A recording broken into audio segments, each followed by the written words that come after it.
What's up, y'all? So today we're gonna be discussing Sony and some of their antics, if you will, and just kind of like the thought process, right? So what am I talking about, right?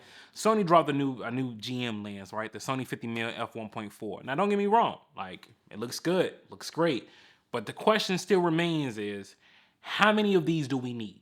So before we sit there and get like direct into the video, I want to do two things. Number one, we're gonna break it up into two categories: the red pill and the blue pill. The red pill is gonna be me just giving y'all some real shit about it, like, hey, listen, I don't know what the hell Sony is talking about, but this lens can go elsewhere. Or the blue pill is like, hey, if you do not own a 50 mil, this could be a good buy if you want to kind of get into the GM or the Sony ecosystem, right? Because there are definitely two sides to this. I just feel my side is right because it's coming from me. But before we get started, go ahead and do me that favor, smash that like button.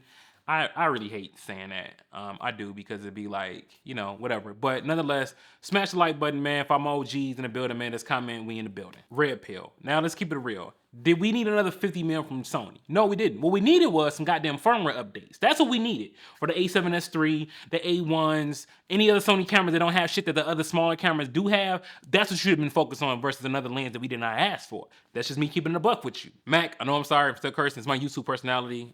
Just, okay? Leave me alone. Sony got the Sony 50mm f1.2, now the Sony 50mm f1.4, the planar Zeiss 50 f1.4, and then the Sony 50 f1.8, and then we got the Sony 55 Zeiss 55 f1.8. That's 5 50s. We got 5 of these for something that's relative, giving you the same focal length of all these rest, like with all the rest of the lenses, right? Now, granted, some lenses may have better Loca, better chromatic aberration, a little bit better bokeh balls here, cast out, a lot of shit that people ain't caring for. Like, to be real, let's keep it a buck here. Have I ever looked at some bokeh, zoomed in, and be like, hey, you see that? It's a cat's eye.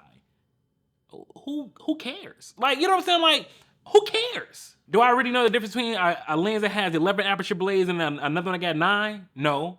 Do I know the difference between, like, for real, like Loca and chromatic aberration? I do know that, obviously, right? But do I give a shit? That's the point. That's the question we're asking. And most of us who are doing client work, anybody who's doing real client work, right? Like professional client work on a day-to-day basis, knows that most of your clients don't give a shit about none of that. Most of your clients, 9 times out of 10, don't even care what kind of camera you get. As long as it's producing the image they need to produce, that's all they care about. So to sit there and have another Sony 50mm GM lens, like I get it for $1,300, cool, right? But you're trying to tell me that from f1.2 to f1.4, that's an $800 price difference? Bruh, stop it. Stop it, Sony. There's no reason why the 50mm f1.2 is that much more expensive over your 50mm f1.4 counterpart. What are we talking about? Are we talking about practice? Are y'all serious right now, Sony? Seriously? To me, this was like it was an unnecessary lens, just like a lot of some of the cameras they've been bringing out were unnecessary. You know, well, not really. I know some people be dick around the FX30 and they think it's like the best camera ever, which is a dope camera. Don't get me wrong, it's good, okay. But you see my point. Be like, it's just like, yo, we did not need another 50 mil. All 50 mils are gonna do the same thing the other 50 mils do. Give you the 50 mil look. That's it. Now, the blue pill. When you wake up in fairyland and everything is still magical and Sony is just the greatest company ever. Okay. But before we get started, I just want to let y'all know, doing these YouTube videos kind of get hard low-key because it's just that every time I turn this camera on for a paid gig, I get paid thousands. When I do it for YouTube, it's essentially free. So just work with me, okay? Just support the channel.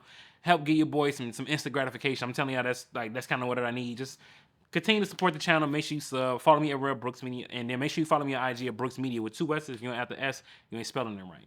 Blue pill. For those who do not own a 50mm, who are trying to enter the GM ecosystem, who's trying to get into the Sony ecosystem, who wanted that fast f1.4 lens with the fastest autofocus features, with the aperture lock ring, the iris lock ring, all that good stuff, right?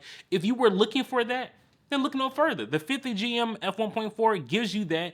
And honestly, we're gonna keep it a buck. It's at an okay price point. It's decent. You know what I'm saying? Like, if you look at the 50mm f1.2 for 2,000 and you see the 50mm f1.4 like drop for 1,300, you like, oh shit. I mean, what are we talking? Give me that. I get it, right? Because prime example, even though I love my Zeiss lens, it does have like a thing with like pop in. Anybody who has a 55 f1.8 knows like it kind of has like that, you know, that GH5 pop-in autofocus type of thing look, and it sometimes can get distracting. So I am considering upgrading this to the Sigma, because it's 850 and I can sell this for like 500. If anybody's interested in buying this off me for right now for 500, comment down below or hit me on IG at Brookssmedia with 2 S's, and I'll sell it to you, like, that ass. But again, if you wanted to hop into that ecosystem, I think the 50 mil f1 point like f1.4, if that lens real talk, if I kind of had like the extra bread, I'd probably grab that lens just so I can go ahead and get rid of this 55 f1.8 like for the pop in.